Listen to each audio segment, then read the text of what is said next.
Saudara-saudara yang dikasihi Tuhan, tema kebenaran firman Tuhan bagi kita pada saat ini, orang benar akan diberkati Tuhan.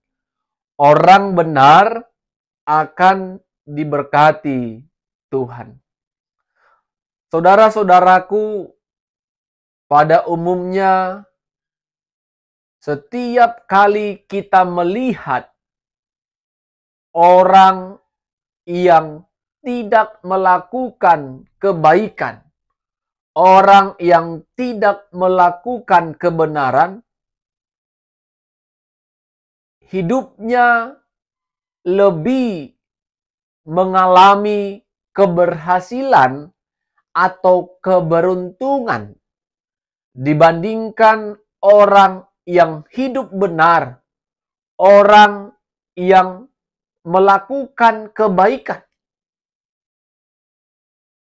Sering kita merasa kalau Tuhan itu tidak adil di dalam kehidupan kita. Sering kita bertanya dalam hati kecil kita, kenapa orang lain yang tidak taat, tidak setia beribadah, dan hidupnya melakukan kejahatan, lebih beruntung, lebih sukses dan berhasil dibandingkan saya atau kita yang hidup kita benar di mata Tuhan. Dengan melakukan kehendak Tuhan, dengan hidup setia beribadah, taat kepada Tuhan. Tetapi seolah-olah kita merasa, kita menganggap kalau hidup kita tidak seberuntung dengan kehidupan mereka yang tidak melakukan kebaikan di mata Tuhan. Saudara-saudara, demikianlah yang dirasakan, yang dialami, yang dituntut oleh Habakuk sebagai nabi yang telah diutus Allah. Pasal-pasal sebelumnya kita melihat bagaimana Habakuk dalam doanya menuntut ketidakadilan kepada Allah. Habakuk melihat bangsa Kasdim yang tidak hidup benar, yang hidupnya melakukan kejahatan, diberkati oleh Tuhan. Berbanding terbalik dengan bangsa Yehuda yang melakukan kehendak Tuhan, tetapi mereka tidak diberkati seperti bangsa Kasdim tadi.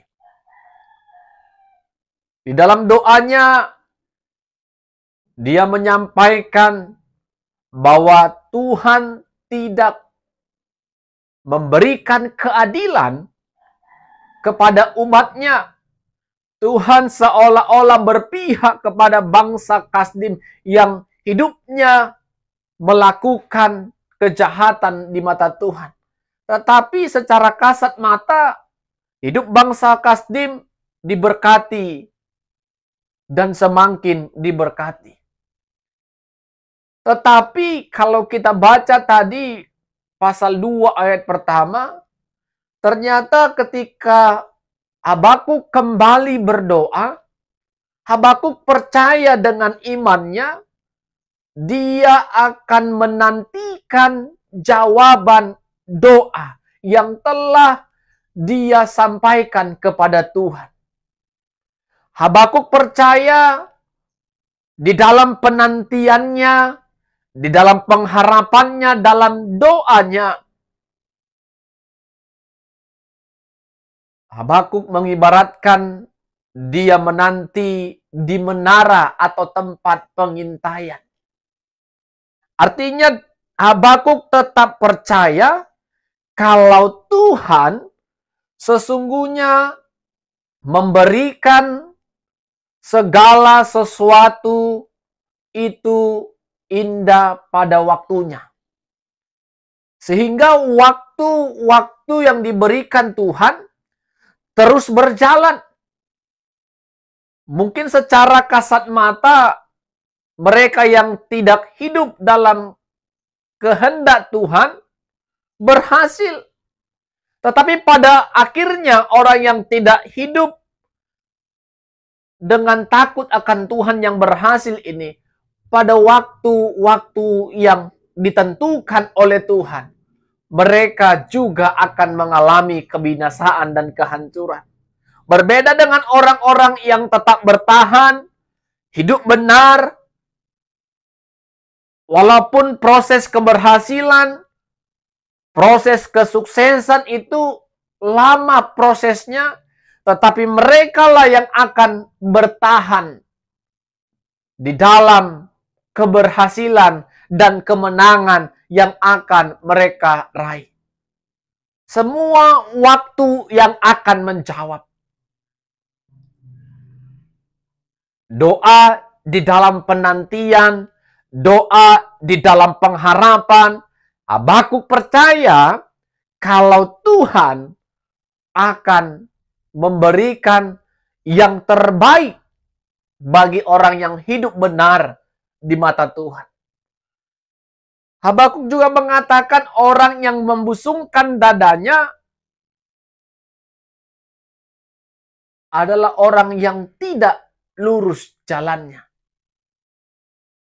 Itu menunjukkan ketika mereka merasa berhasil dengan tidak hidup dengan takut akan Tuhan, mereka semakin hidup dalam ketinggi-hatian. Tetapi orang benar akan bertahan dalam kebenarannya. Tentu kebenaran yang dimaksud adalah kebenaran firman Tuhan. Mereka lah yang akan hidup oleh karena iman percayanya tadi. Sesungguhnya kita harus memiliki iman yang utuh, iman yang teguh. Ketika kita hidup benar, walaupun keberhasilan, kemenangan, dan kesuksesan itu seolah-olah tidak terlihat, tetapi kita percaya waktu-waktu yang telah Tuhan sediakan dan tentukan dalam kehidupan kita, kita akan meraihnya. Demikian juga mereka yang berhasil secara kasat mata pada waktu-waktu tertentu ketika mereka menyimpang dari jalan Tuhan. Maka ada waktu mereka mengalami kebinasaan, kehancuran, dan kegagalan. Saudara-saudara yang diberkati oleh Tuhan, ingatlah ketika kita mau meraih kemenangan, keberhasilan, dibarengi dengan sebuah yang namanya perjuangan. Tentu di balik perjuangan ini ada iman dan pengharapan kalau perjuangan yang kita kerjakan, perjuangan yang kita lakukan, itu semua bukan karena kekuatan kita, tetapi kasih Tuhan yang menolong kita untuk mampu berjuang mencapai sebuah kemenangan. Ketika kita berjuang, maka keberhasilan yang akan kita peroleh itu, kesuksesan yang akan kita peroleh itu, waktu yang Tuhan sediakan, tidak akan ada orang yang bisa membatalkan kesuksesan, kemenangan kita.